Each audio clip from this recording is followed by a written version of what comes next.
All right. Hi there. So I had a commenter on, I think it was one of my short videos, uh, asked the, goodness, hang on, let me get this little camera set. So I haven't figured out how to get this thing steady. But anyway, so I had a commenter on one of my videos, I think it was a short video, kind of ask what my opinion was on how making friends has changed and, if it's gotten any harder, and stuff like that.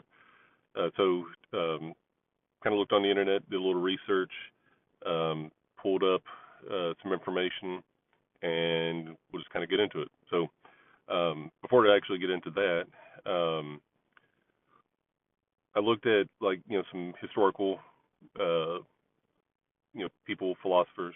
That's why I was doing that.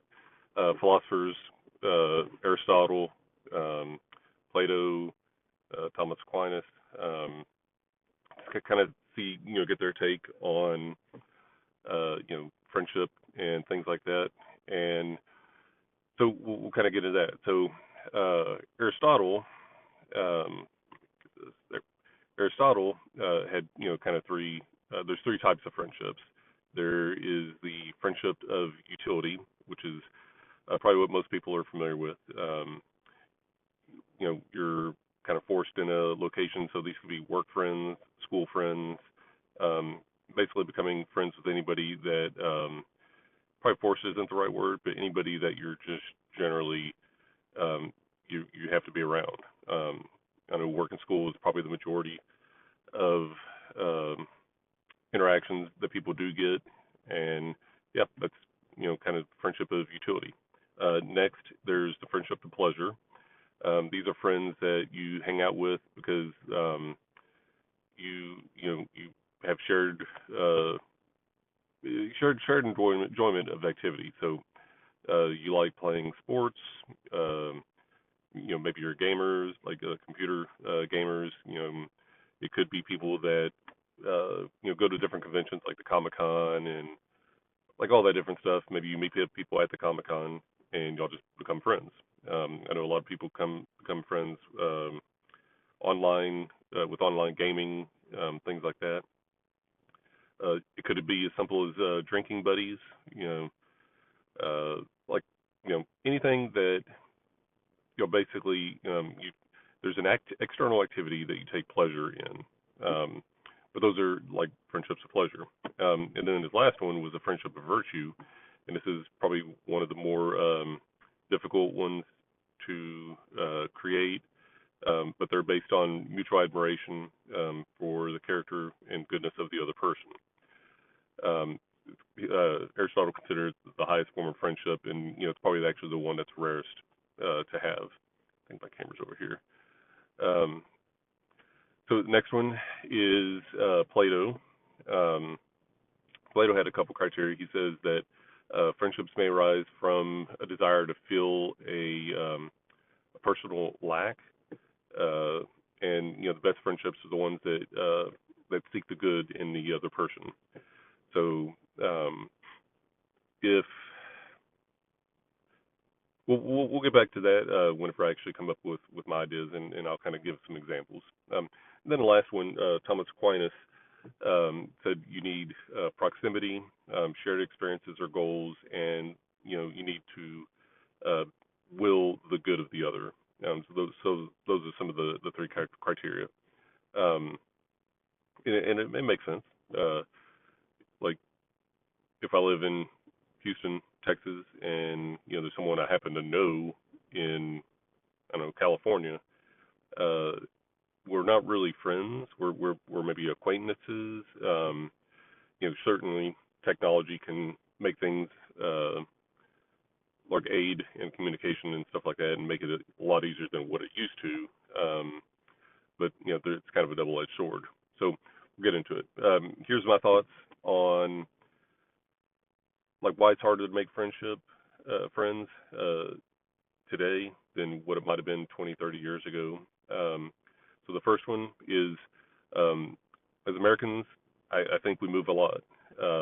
Certainly when I was in the military, 20 years, I think I moved about 13 times. So the proximity, reason, I was never around long enough to actually make any friends. Um, kind of good and bad.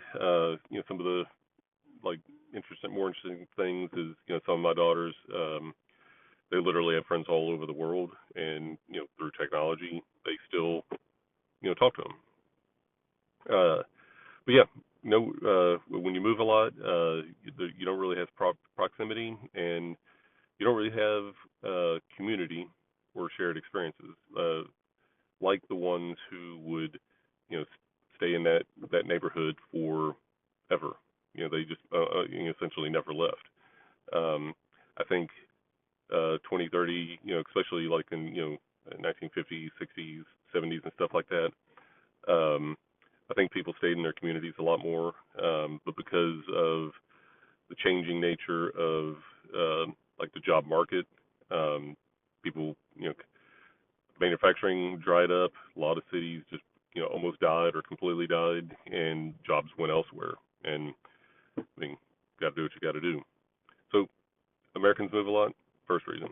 Second reason, really cell phones and technology. I'm using a cell phone right now. So cell phones, basically, when like, it's not necessarily the cell phone itself, but your access to information, your access to like social media and stuff like that, you actually don't really lack anything, and um, because most people can get their validation online, and this kind of makes sense. If as bad as it sounds, guys can get their validation with social media, unfortunately, porn, all that good stuff, or take it back, all that bad stuff. Um, and yeah, it's kind of like, when you have society pit sexes against sexes, races against races, uh, literally generations against generation, the boomer, Gen Z, like, whatever the thing that is, Zoomer versus boomer, you're being put in like competition or an adversarial relationship with entire groups and populations of people, and it doesn't help. Like if there's a war between the sexes, well, you just reduce your ability to make friends by 50%. If you go by race, then you chop that into a percent, and like, yeah, just the more. And I think technology kind of does that. We get siloed into the echo chambers of like the social media, and all the time, every time you like a video or follow somebody or this, that, and the other, you probably usually don't follow people that you hate, and you don't comment on their videos and stuff like that. You tend to comment on stuff that you agree with, regardless of whether it's right or wrong. That's different argument. Um, but it tends to silo you, and you get your own particular worldview. You don't agree with anybody or like everybody, and yeah, it's just very isolating. So, reason number two, cell phones and technology. Uh, Next one, or my third reason is, uh, Americans, probably it could apply to the world, but Americans are just really too busy. Um, Even on my job is an 8-hour day, but they require a 1 hour lunch, so we're now on 9 hours. It takes me, on a good day, 45 minutes to an hour to drive there, and 45 minutes to an hour to drive back. So that's 11 hours. I try to fit in, exercise. That's an hour and a half, maybe 2 hours when it's all said and done. So that's what, 11, 12, that's 13 hours.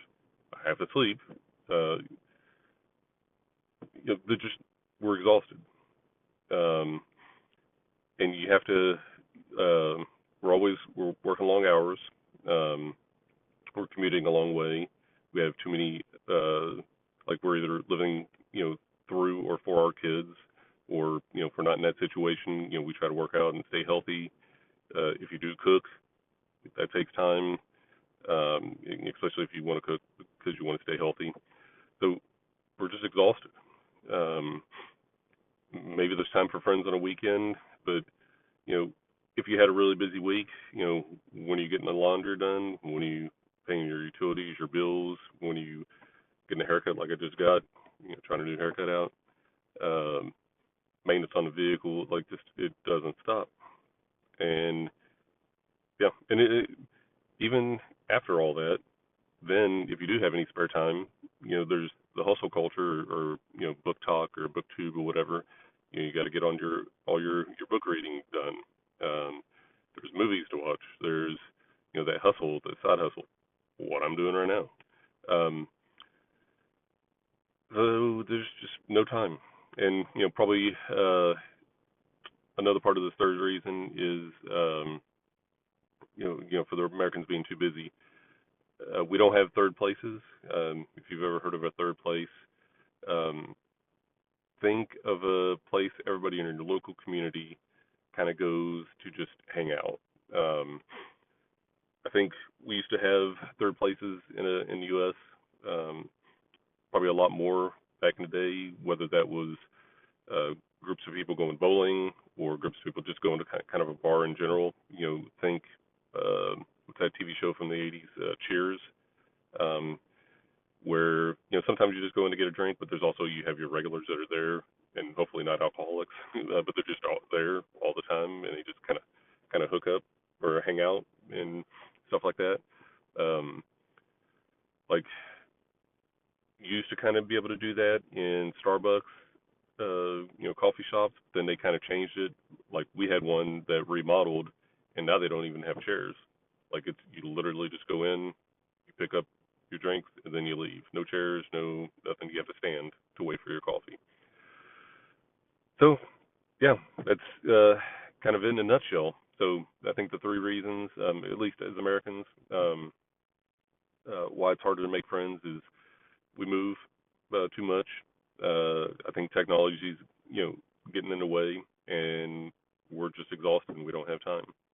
So I'd be kind of curious. Anybody listen to this? Maybe what your thoughts are. Um, am I way off base? Can you think of more reasons? But yeah, if you do, leave a comment, like the video. If you like it enough, subscribe, all the good stuff, and I'll see you in the next one.